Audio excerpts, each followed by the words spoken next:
बड़ा ही अच्छा रिस्पांस मिलने के बाद पहली ट्राई के ऊपर अब कोशिश कर रहा हूँ कि दूसरी ट्राई मेरी काम कर जाए।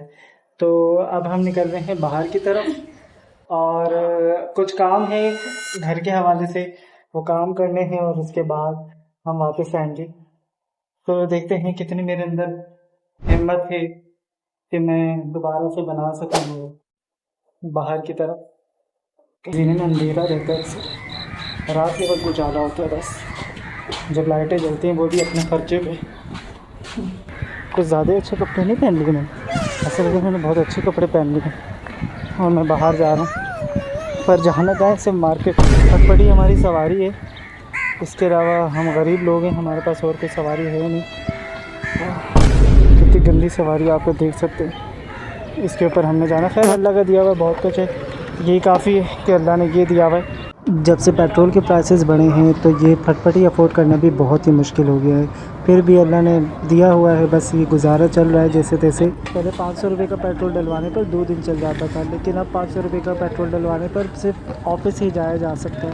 ये सेकंड ट्राई है मेरी, वो भी मैं एक मॉल के अंदर फिल्म कर रहा हूँ, शूट कर रहा हूँ। पता नहीं इन्होंने मुझे निकालना था यहाँ से। खैर हम तो इनको फ़ायदा ही दे रहे हैं और हम इनकी चीज़ें परचेज़ करेंगे तो ये मुझे क्यों निकालेंगे, मुझे ये नहीं समझ आता। जब भी शॉपिंग पे आता हूँ सबसे पहला टास्क होता है कि कुछ ना कुछ खाने पीने के लिए उठा लूँ, और मैं खाने पीने के लिए उठा रहा हूँ, कुछ मिल जाए अच्छा सा। ब्लॉगिंग के लिए मुझे एक अच्छा कैमरा लेना ही पड़ेगा लगता है। हमने अपने चिंटू मिंटू को अंदर बिठा दिया ट्रॉली के, और अब ये बेगम ढूंढ रही है क्या लेना है क्या नहीं।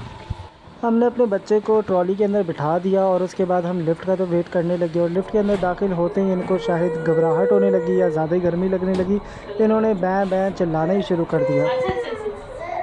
हमारे बच्चे ने तो तंग ही कर दिया है, पहली बार लगता है बैठ रहा है इसके अंदर है। चलो चीज़ें तो हम इसी की लेने आए हुए हैं यहाँ पे, इनके पैम्पर्स लेने आए हैं हम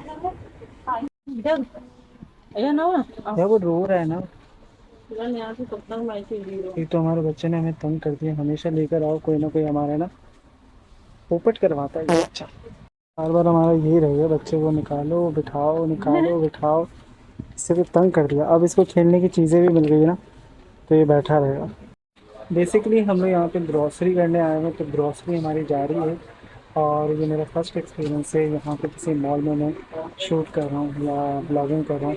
थोड़ा सा नर्वस तो हूँ,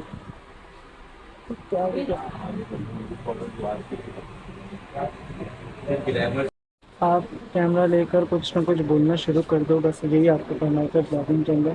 और सबसे ज़्यादा ज़रूरी बात है यहाँ पे सन्नाटा होना ज़रूरी है, वरना आपका कॉन्फिडेंस गिर जाएगा। और वैसे भी समझ में भी नहीं आता, आपने एक बार स्टार्ट कर दी तो आपको बोलना है क्या, बस कुछ ना कुछ बोलना है। जैसे कि हम यहाँ मौजूद हैं, यहाँ पे कॉस्मेटिक्स हैं, यहाँ पे ये ब्यूटी ब्रांड्स हैं, और बेसिकली आपको पता ही होगा कि हम यहाँ पे आए किसके लिए हैं इस सेक्शन में, अपनी वाइफ के लिए।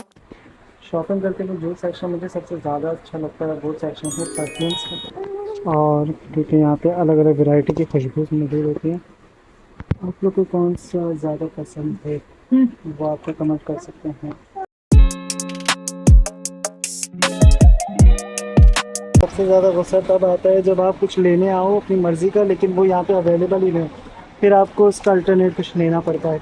जैसे कि हमने यहाँ पे एक सर्फ लेने आए थे, जिसका बड़ा डब्बा तो यहाँ पे अवेलेबल है, लेकिन इसका छोटा डब्बा अवेलेबल नहीं है। ऐसा क्यों होता है? अयो मेरे कान छोड़ो।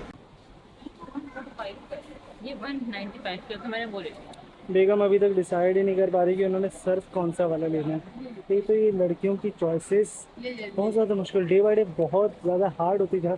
अयो अभी देख रहे हैं, अयो को अभी झपट्टा मारने का मौका नहीं मिल रहा बस। चलो भाई ग्रॉसरी वगैरह तो हो गई है, अब बिलिंग फाइनल करते हैं और उसके बाद जाना है हमें करीमाबाद, जिसका ब्लॉग बनाने के लिए मेरे अंदर हिम्मत नहीं है, तो ये ब्लॉग यहीं एंड करते हैं बस।